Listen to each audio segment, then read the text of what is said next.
स्वागत है आपका मेरे चैनल कहानी 2.0 में। आशा करती हूँ आप सब बहुत ही अच्छे होंगे। तो चलते हैं हमारी आज की कहानी की ओर। मैं एक बंगाली के घर में नौकरानी का काम करती थी। मेरा बंगाली मालिक मुझे हर रोज़ एक खास किस्म की मछली खाने को देता और कहता, इस मछली को खाने से खूबसूरती और ताकत बढ़ जाती है। मैं जब वो मछली खाती तो मछली की तरह छटपटाती और बेहोश हो जाती थी। सुबह जब मैं आंखें खोलती तो मुझे अजीब महसूस होता था। एक दिन मालिक ने जब वही मछली खाने को दिया तो मैंने वह मछली फेंक दी और मालिक से कह दिया कि मैंने मछली खा लिया है, और मैं कपड़ा ओढ़कर बेहोशी का नाटक करने लगी। कुछ देर बाद मेरा बंगाली मालिक मेरे कमरे में आया और मेरा कपड़ा हटाया। फिर उसने मुझे अनाथ आश्रम में मुझे एक औरत मिली और उसने मेरा हाथ देखते ही कहा, तुम जल्द ही बहुत अमीर बनने वाली हो और एक महल में रानी बनकर रहोगी। ये सुनकर मैं हंसने लगी, क्योंकि मैं तो एक बेसहारा और लावारिस हूँ। मैं भला अमीर कैसे बन सकती थी? मगर वो औरत को बहुत उम्मीद थी। वो औरत इसी अनाथ आश्रम में हमारे साथ रहती थी और उसका भी इस भरी दुनिया में कोई नहीं था। उसने मुझे पास बुलाकर एक कागज़ दिया और कहा, आज रात एक आदमी आएगा, तुम उसे ये कागज़ दिखा देना और वो आदमी तुम्हारा बांग्लादेश जाने के सहारे इंतजाम कर देगा। ये सुनकर मैं हक्का बक्का रह गई। मैं उस औरत से और भी सवाल करना चाहती थी, लेकिन वो औरत जाकर अपने बिस्तर पर लेट गई और दोबारा नहीं उठी। वो औरत ऐसी ही अजीबोगरीब थी। वो लोगों को देखकर उनकी किस्मत का हाल बता दिया करती थी। कुछ लोगों को उसकी बात पर यकीन आ जाता था, मगर कुछ लोगों को उसकी बातें सुनकर हंसने लगते थे, क्योंकि लोग उसे पागल कहते थे। अनाथ आश्रम में शाम हुई तो मैंने सोची कि बाहर जाकर उस औरत की तलाश करूं। कहीं वो औरत मुझे बेवकूफ़ तो नहीं बनाया। उसी समय मेरी दोस्त मेरे पास आई और कहने लगी, जानती है, इस आश्रम में एक अमीर आदमी आया हुआ है। जो भी लड़की उससे मिलने जाती है उसे वो पैसे देता है। यह सुनकर मैंने अपनी किस्मत आजमाने का सोचा। मैं बाहर आदमी को तलाश करके उसके सामने जाकर खड़ी हो गई। उसने मुझसे पूछा, तुम्हारा नाम क्या है? मैंने कहा, शीतल। यह सुनकर वह आदमी मुझ पर तरस खाकर पैसे देने लगा, मगर मैंने अपनी मुट्ठी में छुपाए उस कागज़ को दिखाया। उसने कागज़ पढ़ा और उसके चेहरे की रंगत बदल गई। फिर वो आदमी बिना कुछ कहे ही वहाँ से चला गया। मैं वापस आई तो मेरी दोस्त मुझसे पूछने लगी, शीतल, उस आदमी ने तुम्हें कितने पैसे दिए? मैंने अपना खाली हाथ दिखाया तो वो भी तरस खाने लगी। मैं चुपचाप बैठ गई और रोने लगी। उस औरत ने मुझसे झूठ बोला था कि तुम बहुत अमीर बनने वाली हो और तुम एक महल में रानी की तरह बनकर रहोगी। मैं कभी अमीर नहीं बनूंगी, क्योंकि मैं तो एक अनाथ लड़की हूँ। वह औरत तो पागल थी, पर मैं कैसे उस औरत की बातों में आ गई। वह अमीर आदमी वहाँ से चला गया और मुझे पैसे भी नहीं दिए। मुझे पूरे 2 हफ्ते इस बात का दुख होता रहा और फिर मैं इस बात को भूल गई। लेकिन अनाथ आश्रम की मालकिन ने मुझे बताया और कहा कि तुम्हें एक अमीर आदमी ने बेटी बना लिया है। तुम तैयार हो जाओ, उसका ड्राइवर तुम्हें लेने के लिए आने वाला है। मैं सुनकर हैरान थी। वह आदमी कौन था और मुझे उसने अपनी बेटी क्यों बनाया था? ऐसे हजारों सवाल थे जो मैं उस मालकिन से पूछने वाली थी, मगर उसका ड्राइवर इतनी जल्दी में था कि मैं पूछ ना पाई और जल्दी में मैं उस औरत का धन्यवाद भी ना कर सकी जिसने मुझे खुशखबरी सुनाई थी।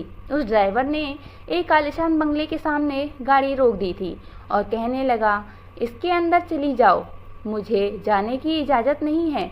ये सुनकर मैं बहुत डर गई थी, मगर मुझे अंदर जाने की भी जल्दी थी।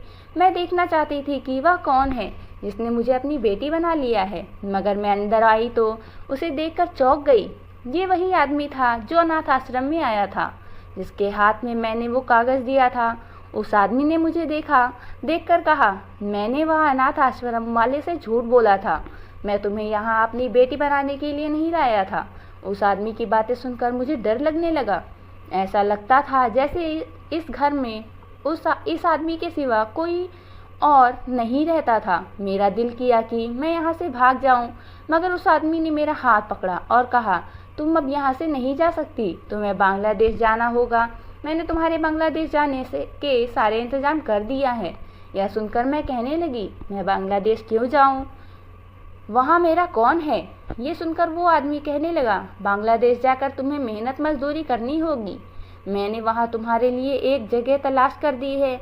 ये सुनकर मैं बहुत मायूस हो गई। मुझे तो लगा था कि ये आदमी मुझे बेटी बनाकर लाया है, मगर इस आदमी ने तो मेरे लिए कुछ और ही प्लान बनाया हुआ है, और शायद उसने मुझे बेच दिया है। मेरा दिल किया कि मैं उस अनाथ आश्रम जाऊं और उस औरत से पूछूं कि तुमने तो कहा था कि मैं अमीर बनूंगी और रानी की तरह जीऊंगी, मगर ये क्या, मैं तो किसी की नौकरानी बनूंगी। वो औरत पागल थी, मैं कैसे वो औरत की बातों में आ गई। मैं सोचकर और भी जोर जोर से रोने लगी। अब मैं उस अनाथ आश्रम से निकल चुकी थी। ये जवाब कैसे लूँगी? उस आदमी ने मेरा वीज़ा और टिकट दिया और कहा, मेरा ड्राइवर तुम्हें एयरपोर्ट पर छोड़ आएगा और तुम बांग्लादेश चली जाओगी। वहाँ तुम्हारा मालिक तुम्हें अपने घर ले जाएगा। यह सुनने के बाद मैं उसके घर से निकल गई। यूँ मैं बांग्लादेश पहुँच गई, जहाँ मुझे अपने मालिक के घर काम करना था। ये मालिक, जिसका नाम मोहन था, अपने घर में बिल्कुल अकेला रहता था। उसने मुझे बताया कि उसकी बीवी मर चुकी है। अब वो बिल्कुल अकेला रहता है। वो सुबह सुबह काम पर चला जाता था। मेरा मालिक मछली का कारोबार करता था और उसका कारोबार बहुत तरक्की कर रहा था, इसलिए उसको घर के कामकाज के लिए एक नौकरानी की ज़रूरत थी। मैं काम करना चाहती थी, मगर मैं यह सुनकर घबरा गई कि मालिक और मुझे इस घर में दिन रात अकेले रहना था। लेकिन मैं अब वापस नहीं जा सकती थी, क्योंकि मेरे पास टिकट के पैसे ही नहीं थे। मैंने सोचा, मैं तब तक यहाँ काम कर लेती हूँ, जब तक मेरे पास पैसे जमा हो जाएंगे तो मैं वापस अपने अनाथ आश्रम चली जाऊँगी। तब मैं मालिक के घर नौकरानी बनकर रहने लगी। मालिक मछली का कारोबार करता था, इसलिए वह सुबह सवेरे दरिया पर चला जाता था और मैं घर के काम कर लिया करती थी। मगर एक दिन मालिक ने घर पर मछलियों का पूरा टोका भर कर दिया और मुझे हुक्म दिया कि इस मछली को लो, साफ करके रखो। मैंने कभी मछलियों को हाथ भी नहीं लगाया था। मुझे मरी हुई मछलियों से भी डर लगता था, इसलिए मैंने इस काम में कई घंटे लगा दिए। मालिक घर आया तो गुस्सा करने लगा, कहने लगा, तुम बहुत सुस्त नौकरानी हो, तुमसे कोई भी काम जल्दी नहीं होता। ये सुनकर मैं अपने कमरे में आ गई और रोने लगी। आज अगर मेरे माँ बाप जिंदा होते तो मैं यूँ किसी के घर की नौकरानी बनकर काम न करती। मैं रोते रोते अपने माँ बाप को याद करने लगी। काश कि वो जिंदा होते तो मैं ये बांग्लादेश ना आई होती। मुझे वो औरत पर गुस्सा आने लगा था, जिसने मेरा हाथ देखकर कहा था कि तुम जल्दी अमीर बनने वाली हो और तुम एक महल में रानी बनकर रहोगी, लेकिन मैं तो नौकरानी ही रहूंगी। वह औरत पागल थी और मैं उसकी बातों में आ गई। मैं जोर जोर से रोने लगी। इतने में दरवाजे पर खटखटाने की आवाज़ आई। मैंने जाकर दरवाज़ा खोला। मालिक खाने का बर्तन लेकर मेरे कमरे में आ गया और मुझसे कहने लगा, मुझे माफ़ कर दो, मुझे तुम पर गुस्सा करने का कोई हक नहीं था। मालिक की बात सुनकर मैंने अपने आंसू साफ कर लिए। कोई भी मालिक ऐसा नहीं कर सकता था। मालिक नौकरानी से अक्सर बुरा सलूक करते हैं, मगर यह मालिक दिल का अच्छा था, तभी तो वह मुझसे माफ़ी मांग रहा था। मालिक ने मुझे बताया, दरअसल मेरी शादी बहुत ही खूबसूरत लड़की से हुई थी, जिसे मैं बहुत प्यार करने लगा था। हम दोनों शादी के बाद बहुत खुश थे। हम दोनों मिलजुल कर काम करते थे, यहाँ तक कि मेरी बीवी मछलियाँ पकड़ने के लिए भी मेरे साथ जाती थी। एक दिन हम दोनों मछलियाँ पकड़ रहे थे। वह बहुत खुश थी। उस दिन डॉक्टर ने माँ बनने की खुशखबरी सुना रही थी, इसलिए वह मछलियाँ पकड़ते हुए हंस रही थी और वह बहुत प्यारी लग रही थी। फिर उसका पैर फिसला और वह गहरे पानी में जा गिरी। मैंने उसे बचाने की बहुत कोशिश की, मगर पानी का बहाव इतना तेज था कि उसे बहाकर ले गया। मैं अपनी बीवी की शक्ल तक न देख पाया। ये कहकर मालिक जोर जोर से रोने लगा। शायद उसे अपनी बीवी से बहुत प्यार था। मैंने उनसे कहा कि आपकी बीवी मर गई थी। वह मर गई थी या जिंदा थी, ये मुझे नहीं मालूम। मैंने उसे बहुत ढूंढने की कोशिश की, लेकिन वो नहीं मिली। मालिक की दुख भरी बातें सुनकर मैं भी उदास हो गई। फिर मालिक ने कहा, जब से मेरी पत्नी मर गई तब से मेरा स्वभाव चिड़चिड़ा हो गया है, इसलिए मेरे घर में कोई भी नौकरानी ज़्यादा दिन तक टिक नहीं सकती। मालिक ने मेरे सामने एक मछली रखी और कहने लगा, मेरे घर कोई भी नौकरानी ज़्यादा दिन तक नहीं रहती है, इसलिए मैंने दूसरे देश से नौकरानी मंगवाई थी। प्लीज़ तुम मेरा घर छोड़कर मत जाना। मेरे मालिक की बात पर खामोशी थी। मैं उसकी दी हुई मछली खाने लगी। मालिक मेरी तरफ देखकर मुस्कुराए और कहने लगे, यह मछली दरिया में बहुत कम होती है, मगर इसमें बहुत ताकत होती है। यह औरत को खूबसूरत और ताकतवर बना देती है। इसलिए मेरी बीवी हर रोज़ यह मछली खाती थी। ये बात सुनकर मैं मालिक से बोली, मालिक आप ये मछली खुद क्यों नहीं खाते? मेरी बात सुनकर जवाब में मालिक ने मुझसे कहा कि मैं मछली इसलिए नहीं खाता क्योंकि ये मछली खाते हुए मेरी बीवी की याद आती है। मगर मुझे यह मछली खाते हुए यूँ महसूस हो रहा था कि जैसे मालिक मुझे यह मछली किसी खास मकसद से खिलाना चाहता है। वह मकसद क्या था मैं यह नहीं जान पाई। उसकी दी हुई मछली को खाते ही मैं मछली की तरह तड़पने लगी और फिर मैं बेहोश हो गई थी। मगर सुबह जब होश आया तो ये मेरा कमरा नहीं था जहाँ मैं रोज़ सोती थी, बल्कि यह तो मेरे मालिक का कमरा था। सुबह वह काम पर जा चुका था। मैं रात को अपने कमरे में सोई थी, मगर मालिक के कमरे में कैसे पहुँच गई? क्या मैं सारी रात इसी कमरे में सोती रही? मैं आईने के सामने गई और अपना चेहरा देखने लगी, मगर वहाँ सब कुछ पहले जैसा देखकर मैं सुकून हो गई और मालिक के घर के काम करने लगी। शाम हुई तो मालिक जल्दी से अपने कमरे में चला गया। मैंने मछली पकाया और मालिक के कमरे में लेकर चली गई। मालिक ने कहा, तुम खाना खा लो, मुझे भूख नहीं है। मैं अपने कमरे में आकर लेट गई। उस रात मैंने भी खाना नहीं खाया। उस रात मैं बेफिक्र होकर सोई और मैं सुबह जागी तो अपने ही कमरे के अंदर थी। मगर मेरी आँख खुली तो मालिक मेरे कमरे के दरवाजे से निकल रहा था। वो समझे कि मैंने उन्हें नहीं देखा, मगर मैंने उन्हें देख लिया था। कल रात मैं उसके कमरे में थी और आज रात वो मेरे कमरे में क्या कर रहा था, यह सोचकर मैं काँप रही थी।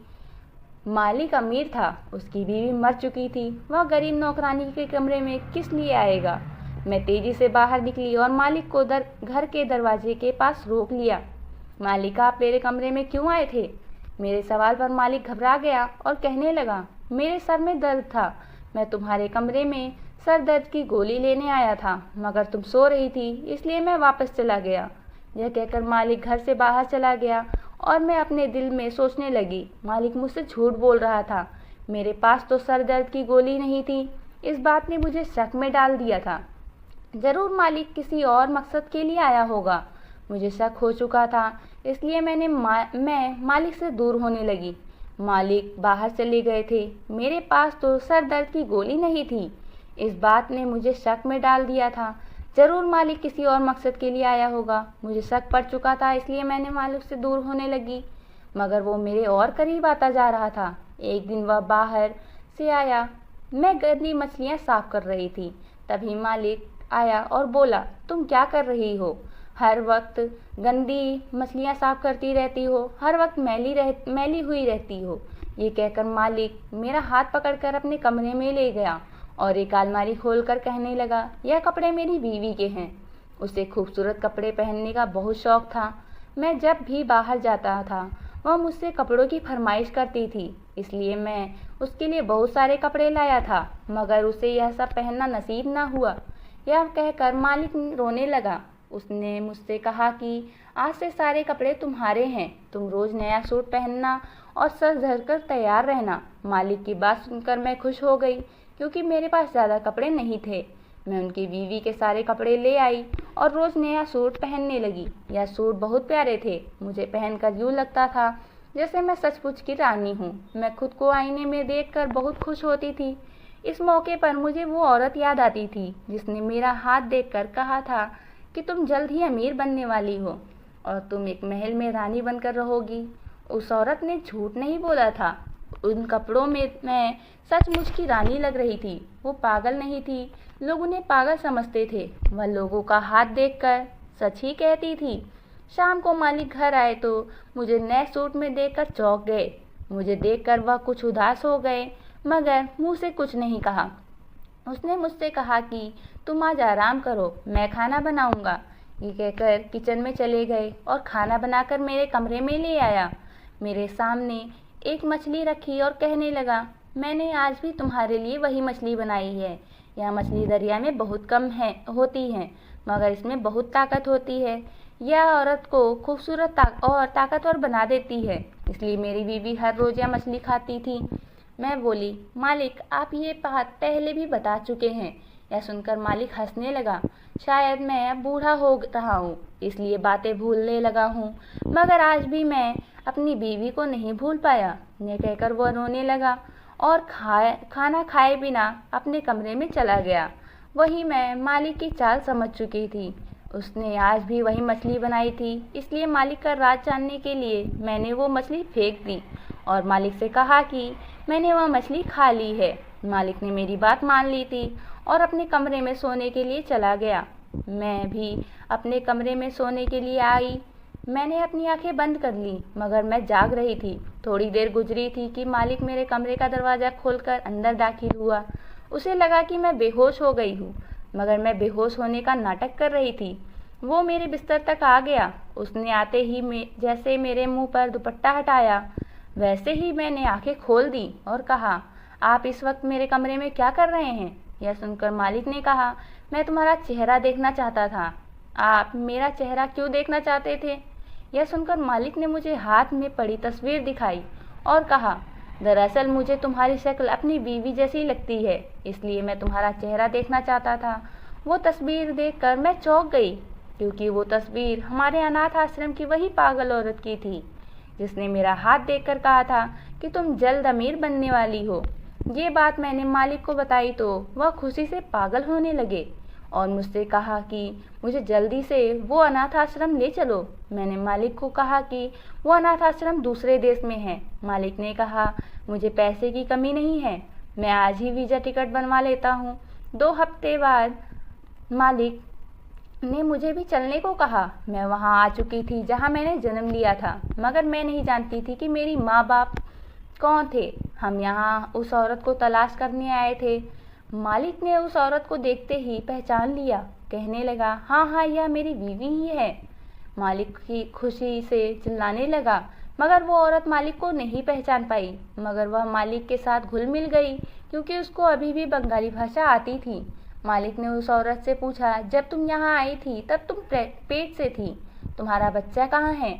मगर उस औरत को ये बात याद न थी। मालिक रोने लगा, क्योंकि बीवी तो मिल गई, मगर उसने अपने बच्चे को खो दिया था। इसलिए मैंने मालिक से कहा कि इस अनाथ आश्रम की मालकिन से इस बारे में पूछ लेते हैं, शायद उसे कुछ पता हो। फिर हम उसके पास गए। अनाथ आश्रम की मालकिन ने बताया कि ये औरत बांग्लादेश की थी। जब ये अनाथ आश्रम में आई थी तो उसने एक बच्ची को जन्म दिया था, जिसका नाम शीतल था। ये सुनकर मैं हैरान थी। जाकर मालिक को पूछा, शीतल तो मेरा नाम है?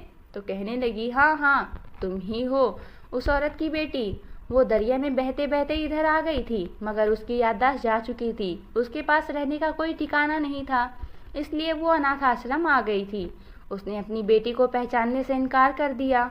मालिक और मैं यह कहानी सुनकर हक्का बक्का रह गए, मगर यही सच था। वह औरत मेरी माँ थी और यह बंगाली मालिक मेरा बाप था, जो हम दोनों को कई सालों से तलाश कर रहा था। हम तीनों अब मिल चुके थे, इसलिए मेरे बाप ने फैसला किया कि हम तीनों ही बांग्लादेश वापस जाएंगे और अपने खूबसूरत घर में रहेंगे। वापस आते ही मेरे बाप ने मेरी माँ का इलाज करवाया। उसकी याददाश्त वापस आई तो उसने मेरे बाप और मुझे पहचान लिया और कहने लगी, मैंने तुम्हारा हाथ देखकर सच कहा था कि तुम जल्द अमीर बनने वाली हो और तुम एक महल में रानी बनकर रहोगी। मुझे इस बात पर यकीन आ गया। अब हम तीनों हंसी खुशी रहने लगे। तो दोस्तों, आपको यह कहानी कैसी लगी कमेंट करके ज़रूर बताएं, और कहानी अच्छी लगी हो तो वीडियो को लाइक और चैनल को सब्सक्राइब करें और नोटिफिकेशन बेल दबाना ना भूलें। मिलते हैं एक ऐसी ही कहानी के साथ। धन्यवाद।